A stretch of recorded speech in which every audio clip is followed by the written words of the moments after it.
so it's all for play for still. I think so. Do you want to bet against us?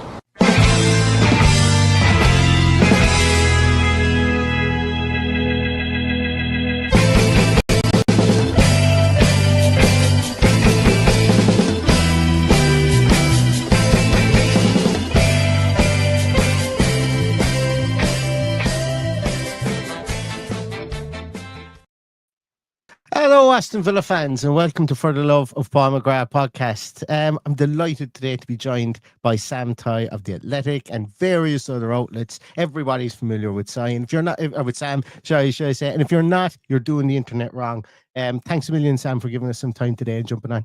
Yeah, no, it's great to join you. I haven't done any Villa podcasting media stuff since the end of the season, so I've mostly just been talking it over with my friends Frankie Maguire, who you guys will know from another podcast, and Tom as well.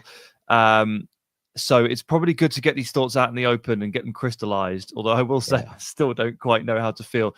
Before we get going, I just want to flash my memorabilia. Excellent. Joining himself. For those that are listening, I have a little figurine of Paul McGrath that sits on top of it sits on top of my Grealish shirt on the wall. What did you call these? Not bobbleheads. They're like little figurines with big heads. I can't remember what they're called. I can't remember what their actual their trademark name was again. But I had a load of those when I was a kid as well. Yeah. Yeah. I don't know where they are. I probably broke them. I was a destructive young child, as people probably can imagine. And my child is now a destructive young child as well, so I only have myself to blame. Yeah, absolutely. But Sam, listen, and you know what? I'm delighted you mentioned that about the fact that you've been mulling over since the end of the season, because today what we're going to do is we're going to do like in the States they have a State of the Union, and you talk about where things are at this moment in time. I've had Josh Norris on previously, and we've spoken about who the loan buy sell, but I think where we are in the 17th June, with PSR deadlines and so on looming, what is the state of Aston Villa? Where do we feel it for the way that the end of the season happened? I haven't spoken about it since doing a post-match podcast at the end of the season too. We're also going to just talk about and get your opinion on other goings on, I suppose, at the club, where improvements are needed. And I think I want to have a bigger conversation, because anytime I've spoken about the Emi Martinez conundrum, I suppose you would call it at the moment, I've been speaking on my own, so I'd like to kind of get somebody else's thought process on that as well. But let's start firstly, I suppose you mentioned it there and you touched on it, Sam. Where is your head with regards to Villa at the minute, and I suppose the way that the season ended and where we are looking towards in the coming season? Yeah, so we're probably like 3 weeks on now, and so the first couple of weeks after the season, I sort of just refused to think about any of it. On the rare occasion that someone forced it out of me, I just told them that day, those 90 minutes were probably some of the worst 90 minutes I've ever lived. It was just horrendous for multiple reasons as well. Even taking out the refereeing fiasco, the fact that we turned up looking like we needed a point to stay in the league rather than a win to secure Champions League football was quite embarrassing and quite difficult to take. And I genuinely needed like a couple of weeks to kind of get over the atrocity of the performance, even putting aside how bad that refereeing call was, and the fact that Newcastle slipping did mean it meant something. But moving forward, I've just about started to entertain the idea that Europa League is a winnable competition. It provides you a back route into the Champions League, which is something that Villa didn't really have last season. Realistically, there are 2 opportunities to qualify for it this year rather than 1, which is nice. But ultimately, I found myself, I think most fans during the summer, they draw up a sort of picture of what they would like or think the club can achieve in the next season. And then they want to see that mirrored in the summer moves. The problem with Villa right now is that I don't know how I'm supposed to feel. And I don't know anybody that can tell me this is a realistic game for Villa, because this is where we are. Because with all this uncertainty hanging over the club with, could there be a big sale, Emi Martinez, the PSR stuff, how are we actually supposed to run through those scenarios in our heads? How are we supposed to feel? You can't set your sights and you can't set a target for yourself if you don't even know where you're starting from. And that is the big kind of emotional gripe I've got at the moment, is that I just don't know where Villa stand. And we're not going to know, are we, for another 2 weeks? Mhm.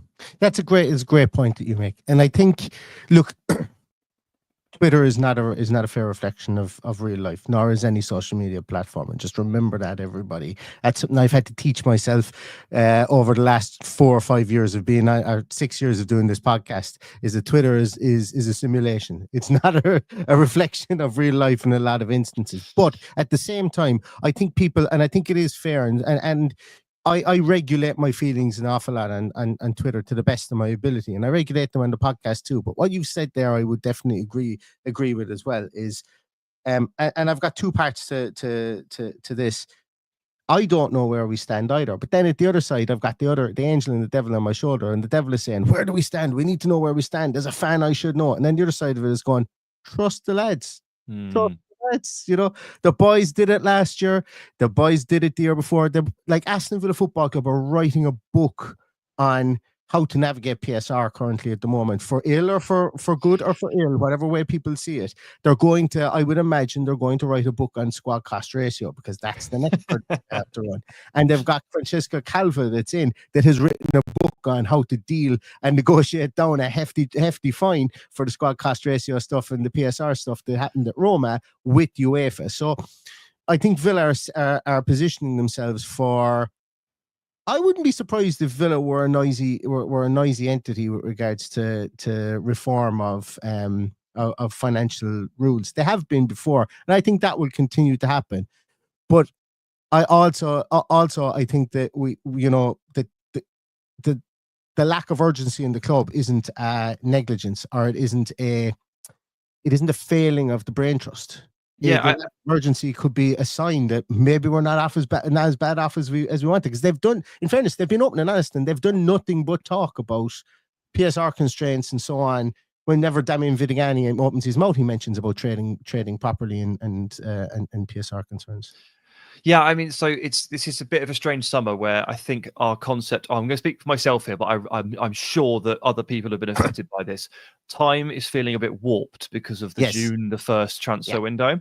So on a couple of occasions in the last week, I've Googled Jonathan David and checked to see if he's moved, and gone, he's still on the market. And then I've gone, it's early June. It's mid-June. Of course, he still hasn't picked his club, and it's because of this transfer window that's happened, where a flurry of business has happened, and now all of a sudden, part of my brain, in the Club World Cup. So I mean, I've got like the part of my brain is like, why aren't Villa moving? What are they waiting for? And then the other part is like, Sam, you do realize it's mid-June. Like, just chill. And I think it's been really hard for me to separate those two things. And I'm sure a lot of people will probably be feeling the same. From one perspective, they feel a bit of a cold chill because nothing's happened. It's all gone quiet. What's happening? And then they go, oh yeah, we've got ages. We've got absolutely ages. No problem. And you're right to trust the brain trust. The concern, if there was one with Monchi when he came in, was the wheeler dealer nature of him had been relatively unable to build what Roma wanted to build. Well, the fact that he's the best wheeler dealer of all time has served Villa brilliantly in a time where they have to do this. They just have no choice but to raise revenue through player sales in order to pick up shortfalls. Now, what I'm wondering here is, and we're going to find out soon, what is this deficit? And if anybody out there tries to tell you that they know the answer, unless that man's name is Monchi or his name is Damian Vidigani, don't take it as read, because we all know by now from all the various reportings across not just Villa but other clubs too, how technical and how specific the details of what goes into a PSR calculation is. So how on earth are more than about 4 people on this planet supposed to actually know Villa's position? So you've got one journalist who I won't name, but he mentioned that he thinks, or he'd heard, that the deficit is 75 million. I saw the Athletics financial football. That cannot be true. I mean, it is obviously just, it doesn't sound right to me, but I don't know. No. But then you've got the other end of the scale, which is the Athletics financial people. They did their best guess, which I'm fine with, because they said, this is our projection, this is what we think, but we don't really know. Just be honest. And they said 15, which sounds a bit low. So, often in football, a phrase I like to use is truth is somewhere in the middle.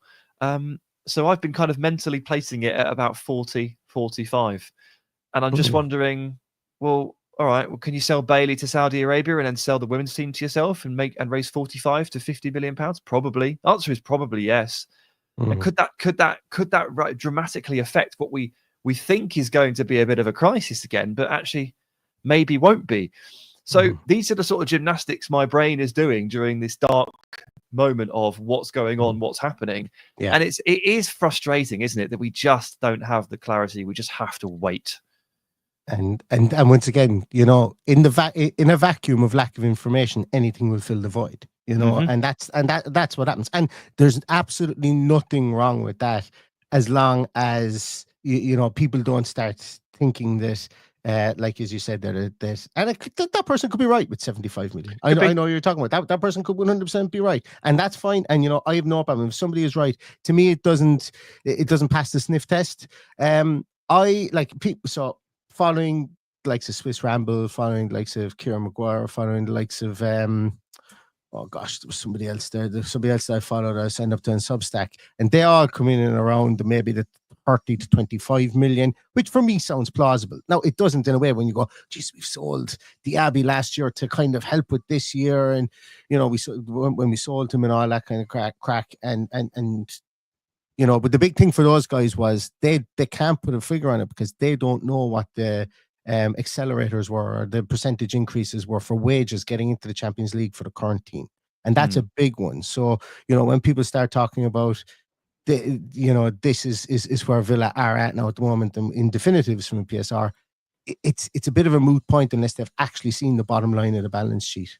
Which they're not going to see. And we won't see until next March. And I'll just say as well, again, I'm not calling. I will name Jacob's doing some really good work for the Athletic, and I'm not calling him out here, but he's done a couple of articles where he's run through like a list of possibilities.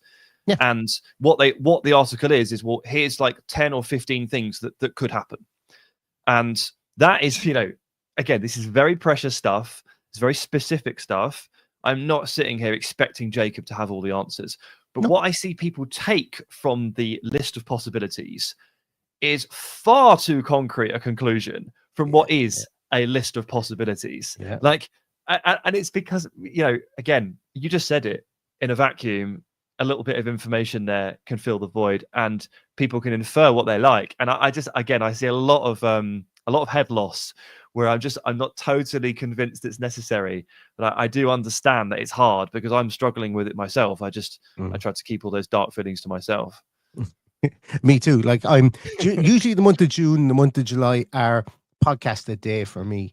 I took 7 days off after I did a Young Strikers podcast piece because like my favorite part of the year is the transfer window because you get to speculate and you get to have a bit of fun, you get to have a bit of crack. And my 300 days of the year, I'm opening up Y Scout or I'm opening up other tools that I have and I'm looking at them and I'm going, this is refreshing to see that there are young strikers because for the last 5 years I've gone, there's no number 9 in the world that's under the age of 30. They just don't exist. They do not exist. And there was like when you see Germany not being able to field a 9, Spain not being able to field a proper 9, Italy have 9s, but they're like wooden boards at times, and you're going, there's no complete number 9 outside of Robert Lewandowski and Erling Haaland in the whole world. What's the game of football going to do?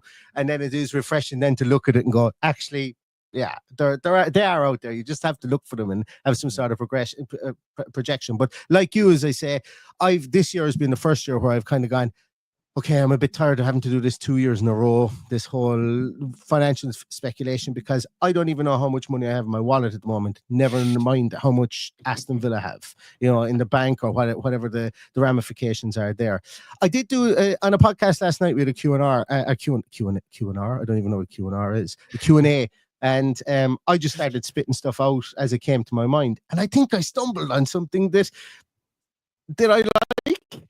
Obviously, there's been talks about the naming rights for Villa Park and so on. So I have a twofold question. Number one, where do you stand on that? And number two, could you see it happening? Because the reason I say is I think that that's probably a more likely outcome than it is selling the women's team, because the women's team is a break glass in case of emergency piece, because that legislation is open now and it's fair game, and it's a one-time purchase. It's a one-time boon of money. Whereas 5-year sponsorship deals or 10-year sponsorship deals lead to more money 10 years down the line. And I think it becomes a sustainable form of income, whether that income fluctuates upwards or downwards. But where do you stand on the naming rights of Villa Park?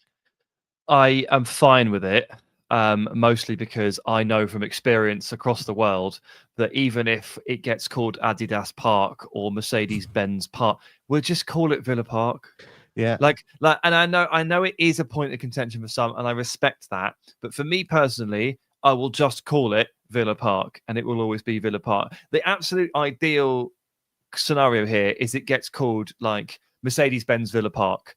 Yeah. And it's still got Villa Park in it, but it's got a brand, so you can still get that. But I will just overlook the first part of the sentence and just continue to call it what I've always called it. And this is the same thing that a lot of clubs have gone through. You know, Dortmund Stadium is called Signal Iduna Park. No Dortmund fan calls it that. They call it the Westfalenstadion because that's what it's called. And they crack on with that. And, you know, I remember starting out in my career and I called the Dortmund Stadium Signal Iduna Park. And a Dortmund fan just took me aside and went, "We don't call it that, by the way. We call it the Westfalenstadion." Went, "Oh, okay, cool, fine, no worries." And we'll just be that. We'll be that fan base. You know, you'll see people on Twitter going like, "Oh, well, you know, we're over there at the Buxton Arena." So I just saw a water bottle on my desk. I just got to pick out a brand. Yeah. Other water companies are available, and we'll be like, "Sorry, it's not that. It's actually called Villa Park." Yeah. That's a lot of history there. Thank you. But I'm look, I can't turn my nose up at a strategy like this because you just got to do what you got to do. I think at the end of the day, and I wanted to more than anything, I want to see my team compete. Yeah. And we have to play the game financially. And look, even if you do it, once again, a lot of those graphics that you do see, and I think the Athletic might have put one out that showed the disparity between even Villa and Newcastle, where they are now, obvious newcomers to the table from a financial point of view in Champions League. You know, not earning a whole pile more than, you know, you're talking maybe 100 million more, maybe 80 million more than teams that are like Brighton and Brentford. Whereas then you get up to the Spurs and the Uniteds and all those of this world, and you're talking they're earning 300, 400, 500 million every single year more than Villa. And the reason is because they have sponsored everything down to the shoelaces on on the tea ladies' shoes. And I'm okay with, I've no problem being a walking billboard. I have no problem being a walking billboard if people recognize what my billboard is and recognize this badge on it and goes, "Oh, that's a bloody shit hot team, and they buy the best players and they do the best business." And I know people will completely be different. And obviously there is I don't want our shirt to turn into like a French football shirt whereby literally the back of it is like the classified ads of a newspaper. But you know, it's there is. I do think that there's a lot of tricks that we are missing. And I don't think it's for the want of trying, but I also think the club has to be smart and not just sell it to any bidder. You have to sell it to the correct bidder. And there's going to be a body of work with that after this year anyway, with Botano having to come off the shirt. So I would imagine that maybe they might, if the naming rights are going to be sold, how about you package it with something that goes on the front of your shirt as well? Maybe the stars are aligning from that point of view. So I think that's going to be exciting to see if that news is correct. Yeah, I don't know if exciting is the right word, but it is. But money is exciting. But I guess ultimately what we're asking for here is answers, and answers are currently the currency for Villa fans. We need a bit of clarity, and we need some answers because we just want to know where we stand. We have a landmark in the calendar coming up in 13 days' time. That will give us a big clue, and then depending on women's team sale or a naming deal with the stadium, that will give us another clue, right? We look at the financial details of all of these things now, and we try to infer Aston Villa's situation from it. I'm even doing that with, and this is just ridiculous, not like brain dead speculation from me, but like when Tyrone Mings' extension got announced, I started wondering if he had taken a slight pay cut, but tacked on a couple of years. Or maybe even taking the amount he's owed and split it over a couple of years, which sounds almost derogatory. But like basically Barcelona, who've been up against the salary cap for the last 3 years, did this with Samuel Umtiti, and they did it with Clement Longley. They extended their deals, and you start thinking about wage bills as like NFL salary caps, and you start looking at like current year like wage hit versus next year. So Mings is possibly, I'm not going to say probably because I don't know, has possibly taken a small wage reduction, but been given more money overall, but it cost us less this year. And those are the little tinkery moves that Monchi and Vidagani are right now. They have to make because they need to find margins. And it's ideal world is that Olsen and Hawes are gone, and Coutinho, Dendoncker, and Buendia follow them, and 400 grand a week comes off the books. Unfortunately, we don't live in the ideal world. Yeah, you're probably talking 500,000, which is what? That's 25 million a year. Yeah, and that's the ideal. There's your PSR. There's your PSR black hole. Yeah. But it's not that simple, is it?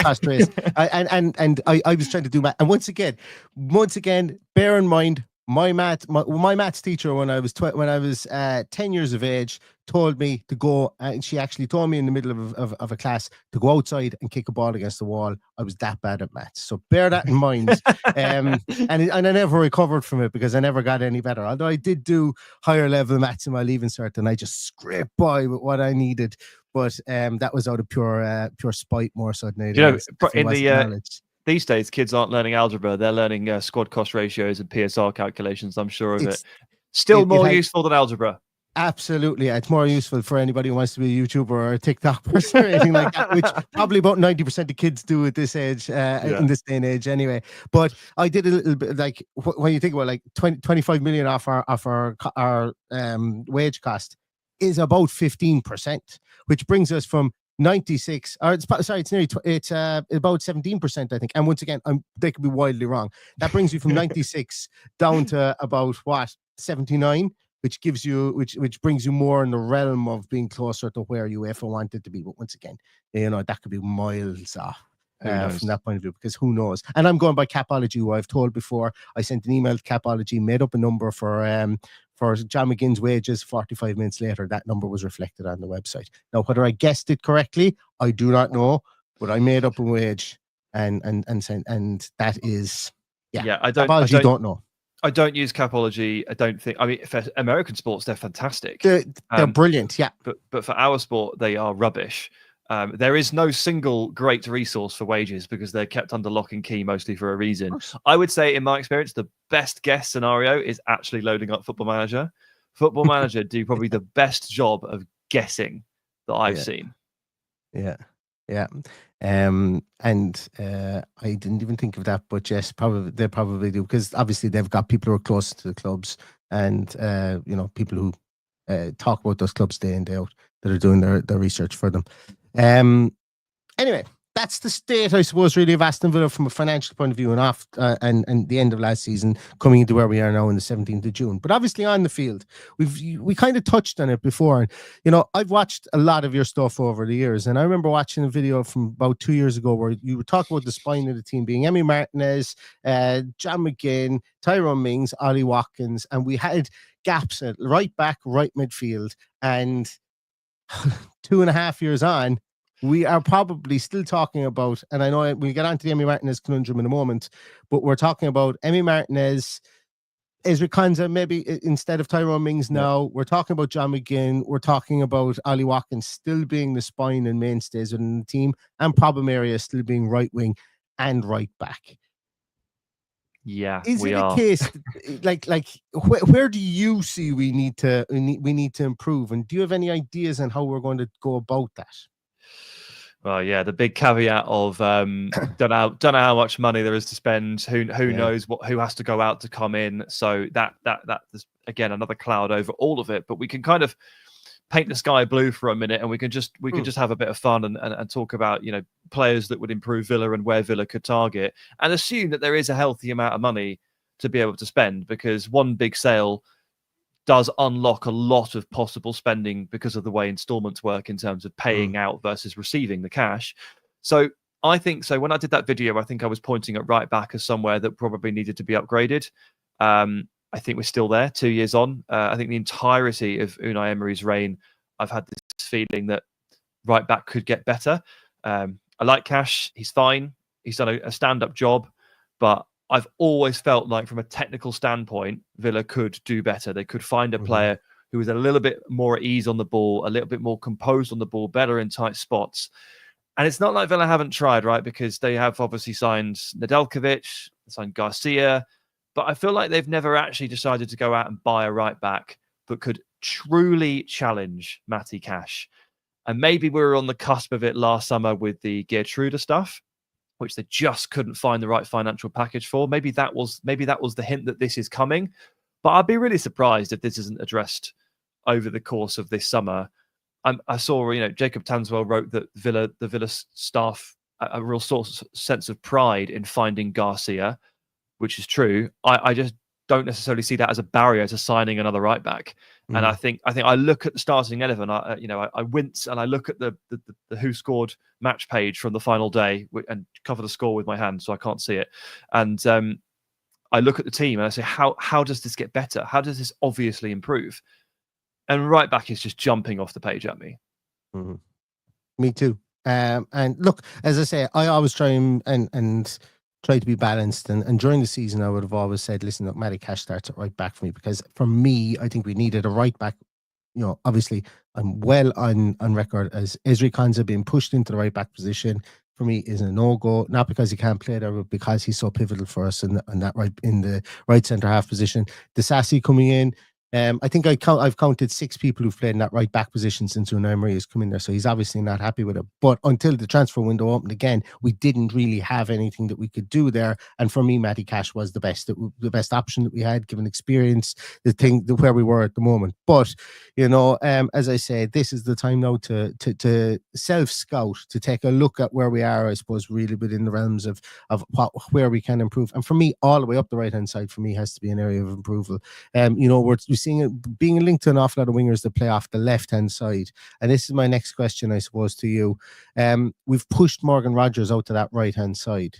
Obviously, Morgan Rogers, if we went playing him on the left-hand side and went for a right-sided midfielder, or right-sided kind of attacking midfielder, why aren't we seeing that? Why do you think that there is a perseverance for Morgan Rogers to play that right-hand side? So I'm not really sure, although presumably some of it was down to Ramsey's return, because he was obviously out or in and out for a lot of it. But just before he got suspended, was started to get a nice run. And Emery, judging by his actions, he has continually turned to Jacob Ramsey when Ramsey is fit and firing. He really likes him. It's really obvious. Yep. He shows us that. And so presumably some of it was Ramsey related.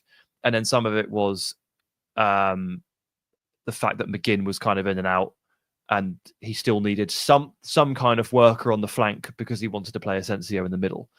He likes to use wingers who will help the fullbacks. In fact, it goes as far as to say he doesn't really use wingers very often. So part of the answer to your question is, why aren't we seeing links to this kind of player? A lot of it is that Emery, throughout his career, Valencia, Villarreal, Villa, has used players that aren't really wingers as wide midfielders. He quite likes a hybrid central midfield profile to play that role. Ramsey counts as that. McGinn counts as that. Carlos Soler, I think, at one point was doing that back in the day in La Liga. She did the timelines crossover there, don't know. But there were a couple of others as well. I mean, he's even used Francis Coquelin at wide mid. Yes. So when I don't see the links that often, I do have to remind myself that it's not particularly typical Emery to actually use a player like that. And there was one last night, a spurious one, I'll admit, but I saw a link to Harvey Elliott. And Harvey Elliott is not really a winger, but could play wide for Villa under Emery. He is that hybrid number 8, number 10 winger kind of in-between player that sort of I don't know exactly where he fits, but he could play all 3 positions. It's exactly the kind of player that Unai Emery, I think, targets for those wider roles. So that's probably where we are. And Alex Baena last summer was the same. I think is a very similar situation. Not a winger, but would probably play wide for Unai Emery. Yeah, and that would be the dream. Getting someone like Baena. Still the dream. But it's still the dream. But then again, he is more left-sided dominant anyway, So it still leads to Morgan Rogers potentially either playing through the centre or playing out wide right. And you mentioned about Harvey Elliott. My only gripe really with Harvey Elliott is the fact that Liverpool aren't going to let him go for peanuts. It's going to be 40 million. You're buying from a team who has a history of selling high when they sell. and has a history and will be looking to sell, like if this English under 21 who's had a prodigious rise from 16 years of age making his debut. They're going to want to sell him for the guts of 30-40 million. I just don't know if we have a year, 2 years, 3 years of him to come in and out of the team, because I do think regardless of who he signs for, he's going to come in and out of the team to build his way up, because he's not going to be just a drag and drop type player. And that for me is where I'm like, people have been frustrated with Onana this year with injuries and not being in the squad the whole time and spending 50 million. I think people would feel justified to be equally as aggrieved to bring in a right-sided winger, because you don't really see, or not even right-sided winger, but that kind of attacking player, because you don't really see any change then from the team previously last year. You're kind of going, well, we're doing it with the same guys again. You know, have we really upgraded our team? And that's something that's one of the questions I think the fans have had over Monchi, and with the likes of Matson coming in, Garcia coming in, Onana to a smaller degree, and Daniel Malin, the forgotten man. You know, all those guys have come into the club. We haven't seen them nail a place down, but that's not to say that they aren't going to. I think some of these are slow burn situations for sure, and I think it's also like the thing I've had to realize, and the thing I've had to check myself with recently, and probably in the last 6 months. So I do another podcast called The Truth on the Ranks feed, and my co-host Tighe Critchley works for Sky Sports. Love Dougie. We've chatted to him here before. Yeah, but he committed a sacrilegious act in February or March. I can't remember which one. And he questioned Monchi and said that he wasn't sure about the deals he was making. And I sort of took him aside and said, Dougie, the context you have to understand. It's not that you can't question Monchi. No way. Like last 2 summers ago, I questioned him and I questioned Emery. Questioning is healthy. But what you have to understand with Villa's business is it's not carte blanche business. Like Monchi is not drawing up targets and going, well, I want that guy and I want that guy. He's going, I have to make £40 million from a deficit here, and I need to find a way to do that while also at least treading water, if not improving the team. I think in a vacuum, Ian Maatsen would not have been signed, but Ian Maatsen was a vehicle to PSR profit. And as a result of that, it was just one of those transfers that you probably would never have drawn up as your plan A, but you realise how you could make work. And Onana may have been quite similar. And so you're all like, it can be quite difficult to judge Villa's transfers, because I actually don't think the management team would expect a lot of these guys to work out in year one, because they weren't the drag and drop options. They were the gun against the head options on the 28th and the 29th of June. That's the problem. So until we're out of that situation, I don't think Monchi is actually firing from the hip. And I don't think he's actually striking the deals that he truly, in his heart of hearts, would like to make.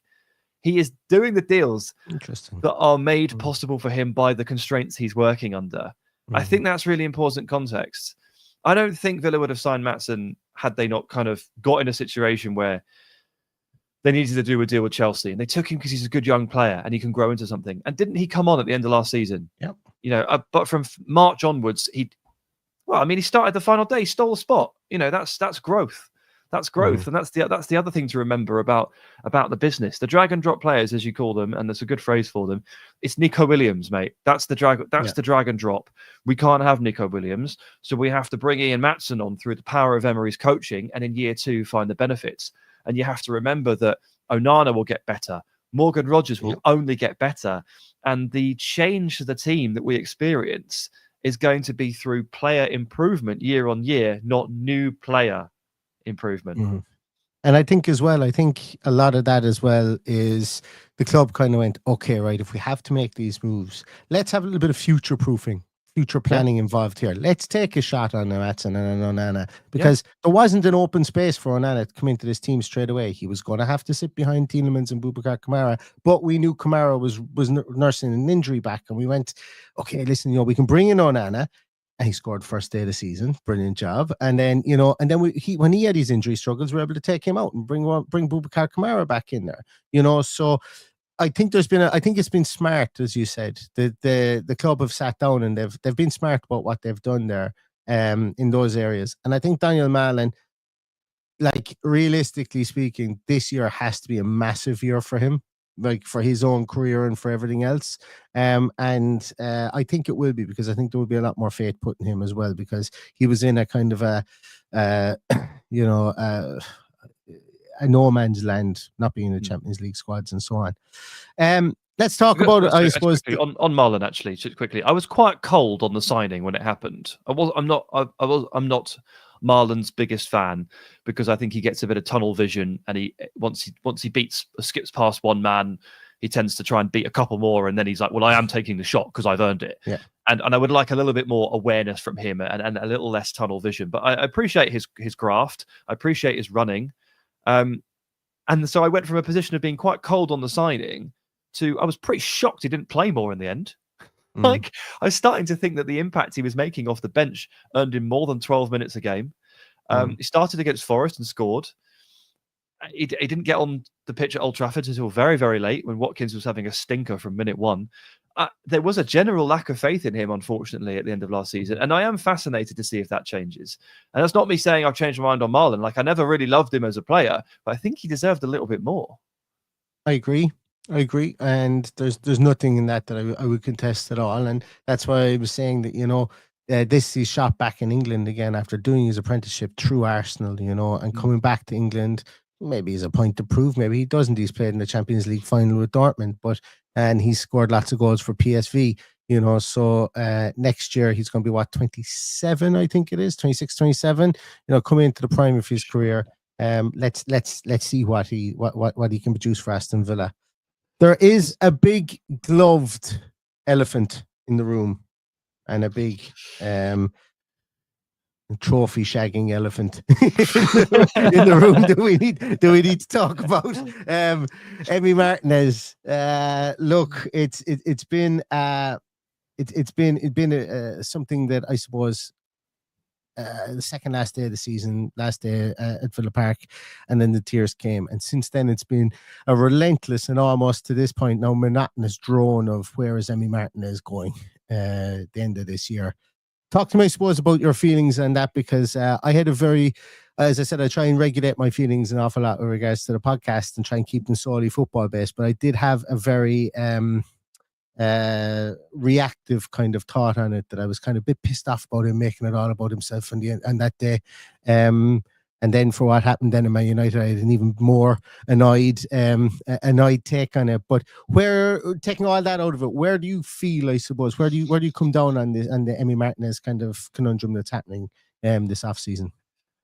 Yeah, probably, apart from Ezri Konsa, the last player I would want in the midst of all of this. I think there's, despite the longevity of some of these players, and despite the fact that I have a lot of love for a lot of them, there are really only two players in this team that would break my heart if they left.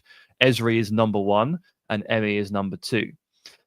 For me, they are Villa, and they are Villa's rise. Obviously, Ezri came in promotion season, Emi the season after. They've been here through this entire thing. They've shown tremendous loyalty. They've signed a lot of different contracts to stick around. They've made incredible progression, and they've stepped into their respective national teams into, for Emi, a key role, for Ezri an increasingly important role. Acquits himself very well, and you get a lot of pride from that. So to lose a player that you hold in that sort of esteem is always incredibly difficult. It's been a while since Villa lost anyone that I truly cared about. The man on the wall behind me would have been the last time, and that's Rashford? Jack Grealish. I had to clarify that, and I realised as I looked in the camera, oh, there's another one. But of course, before that, it's fitting that I'm wearing this 96 shirt, and I'll stick the collar up, because I remember when my dad had to tell me that Dwight York had left, I just didn't really understand what was going on. I just had no clue. Was it? Is that allowed? Are those? Yeah. Is that fine? It's genuinely in that kind of echelon. So very difficult to stomach. And I guess the problem I've had with it the whole time is that while there has been a relentless chatter, it started as a little rumor. I think we all batted it away. Then he cried on the pitch, and we all went, wait a second, is this rumor true?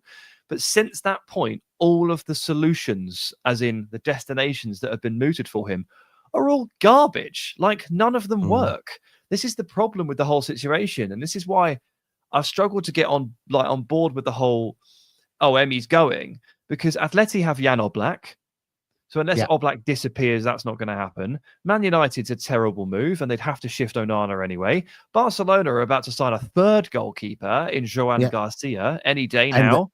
And there's mutiny from their current goalkeeper that's there, absolute mutiny. So then, of course, what happens in the last week is you suddenly get, it's a Galatasaray link. That's come out of nowhere. Now, if 4 weeks into the rumor process, Galatasaray is suddenly emerging, that means that whatever has been planned up until this point, it ain't happening. It's not working. Whatever's been planned is not happening. And the Saudi link always made no sense from a personality perspective more than anything else. I think we can all agree. Every time a potential destination comes up for him, I go, that's awful. That's a rubbish solution. That would never work. So it's quite difficult to get to the point where you can emotionally process the idea of him leaving. When, with Grealish, it was always City. And it was always like, well, obviously, yeah. But Emi, I'm yet to see a credible idea come up for Emi as to where he could actually go. I'm of the same opinion. And my thoughts, I did a piece of Claret and Blue with Dan Ronaldson recently as well. And I said, you know what? It wouldn't shock me if we got mid to late July, after the 30th of June dampens down, and we get this whole Emi Martinez has signed a new extension to his contract, and we give him a bunk up on wages and whatever. Let the rumor mill begin at that stage if there's a release clause or whatever, Champions League release clause or whatever. Or I get to play with Lionel Messi at some stage in my career, release clause, whatever the hell people want to put in there. But I think that if he isn't going to leave, I think the club, I think the PR that would happen, and I know, look, we've been burnt with this before. Delph did it as well, and Jack Grealish did it the year before he left.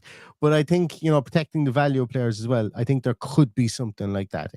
If he doesn't get a place that he wants to go, and Villa aren't clamoring and itchy to sell him, I would imagine that they'll probably come to deal on a new contract with X amount extra popped on top, with maybe some release clauses in there, and I think that would be good PR in the short term. I think based on the amount of column inches that have been written on where Emi Martinez is going, is because it's not going to affect his value as such. Teams are still going to come in for him. They're not going to go, oh well, he signed a new contract, we're not going to come in for him next year. They will still come in for him, and money will still talk. And if he wants to leave, Villa will grant him his exit. But well, just what Villa need, a nice big whack on the wages.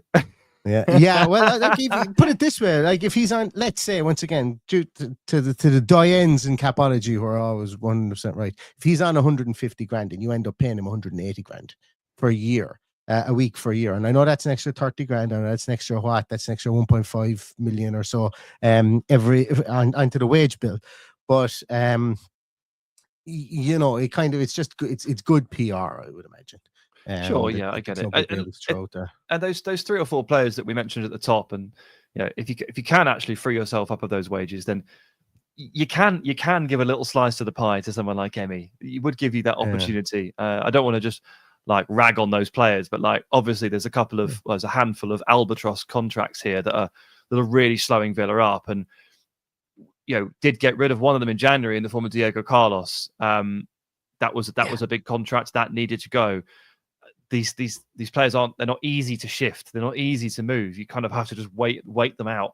And it is hurting Villa at the moment. I'm sure Monchi's staring at that collective wage total of Coutinho and Dendoncker and Buendia and all those guys and going, Olsen, if I just had those, if I just had that money, if I could just convert all that into, it must be so frustrating looking at it if you're the powers that be.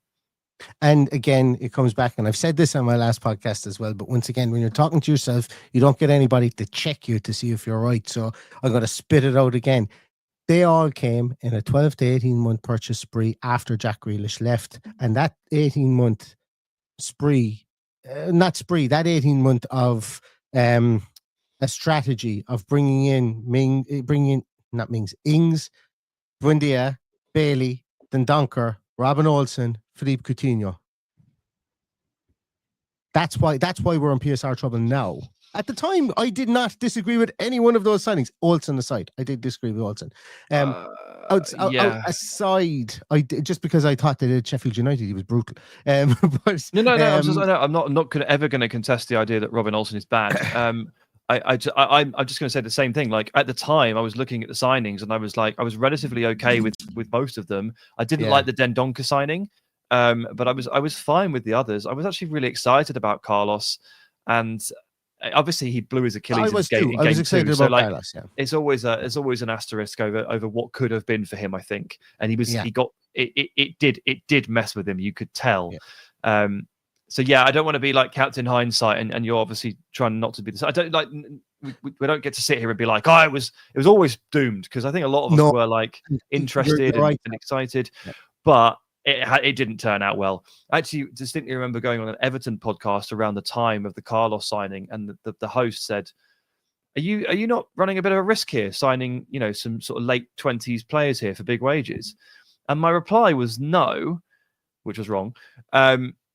And I remember saying that Villa had, at that point, had actually almost solely invested in younger signings. So that was like the tranche before was Ezri Konsa, was Douglas Luiz, Tyrone Mings was a mid-20s, early 20s guy. And I was like, actually, Villa have done a really good job of building out a stable of quite young English players. Cash, they're all in the right age group. I said, at this point, Villa probably need a couple of players in the late 20s region to just try and hit that next level. I think the idea is still sound. Unfortunately, the players they chose were not the right players. Yeah. And I think you can separate the strategy from the execution and say that one was still right, one was not. And the reason I brought up that question was tying back into the Monchi piece as well. He has gotten some flick, tying back to the whole Twitter is not real life piece. That he has got some flack on social media recently about, well, why don't you see these things coming? How come we're in the same position we are again? And then you've got to think, well, this is a 3-year cycle. He's literally sold a player the majority of Villa fans would not have wanted to be sold in January. He sold Diaby as well, 2 big names that came in and went for big money, and we're still in this situation. But the reason we are is, 20 odd million a year of wages going out over the last 3 years, plus the transfer fees, plus the money that we got in for Grealish at that time is now gone off our books. And all in all, that's like a massive minus over a 3-year period. And that's where we are we're in that recovery. It's like calorie deficit and calorie surplus. we have to be in a big calorie deficit now at the moment, because the cupboard is until the 30th of June, the cupboard is bare, so that's the way it is. Sam, thank you so much for this. I purposely didn't say to you at the start, I'll keep you 20 minutes, because I knew I wasn't going to be able to keep you 20 minutes, and I don't like lying to my guests. I've done it way too many times, but this has been a podcast that's been 2 years in the making. 2 years ago, I messaged Sam and said, would you be interested in coming on? And he said, yeah, and then I forgot to get back to him. So this is 2 years in the making, so I do really, really, really appreciate your time and your chats. And I've seen Frankie's show, and I know Paddy bumped into both yourself and Frankie at the game, was it? Well, a couple of games. The recent one was, we saw him at Bruges. But we saw him. I think I've seen him 3 times in the last year or so. It's not bad for people who live in different countries. Exactly. Yeah. And Paddy's a jet setter. Yeah, if there was freaking flyer miles, Paddy would rack them up for sure. Yeah. And hopefully I'll get over to more games this year, and maybe get to bump into you in 3D as well. But thanks so much for your time today, Sam. Really appreciate it. It's been a great conversation. I love you have a different way of thinking, certainly a different way of articulating certain top points as well than a lot of people. And that's why I always keep coming back to your stuff. So keep doing what you're doing. I really, really love it. Thank you, mate. Appreciate your time, and a pleasure to be on the channel finally. And to all the Villa fans listening, hang on in there. 13 more days and we might have a bit of clarity. Just hang on in there and keep your emotions in check. If you need to burst out, then just find your closest friend on WhatsApp and just lay siege. But keep it clean on Twitter, because everybody's collective headspace needs to be super clean and pure as we head into what could be or could not be. We literally have no idea. A really dramatic or not dramatic final June deadline. Exactly. And just for perspective as well, I've been in a couple of Villa chats, and I love all the people that are in there. I don't hold any ill feeling to them, but there came a time where I had to just clear the chat on my side so that I didn't see some. So I'm still in it. It's fine. I still contribute. That's fine. Maybe every 2 or 3 days I just go clear chat, so I don't see any of the historical takes that were maybe given. And I'm like, that's perfect. They got it off their chest. Now they're feeling better. Boom, gone. And I feel great about it as well, and I'm sure they feel great about it for getting it off their chest. And that's what this vacuum, as you said, does along with the end of the season that we had, it does contribute towards that as well. So great advice as always, Sam. 13 days. And then if anybody's Catholic or anybody's religious, Lent will be over in 13 days, we hope. And we can then feast after that again. So, once again, thanks a million, Sam. And thanks a million to everybody for watching. This is not what did I do there? An abnormal time for us to normally do a podcast at 10:30. But thanks a million for the 700-800 people who joined in on that today. Please like, share, subscribe, and all that kind of stuff the professional podcasters say. It'd be great to get this around the place. And as always, thank you so much for your time coming to watch and to listen to the podcast as well. Again, for myself and for Sam, really appreciate your time. Stay safe, stay healthy, and all that's left to say is up the Villa.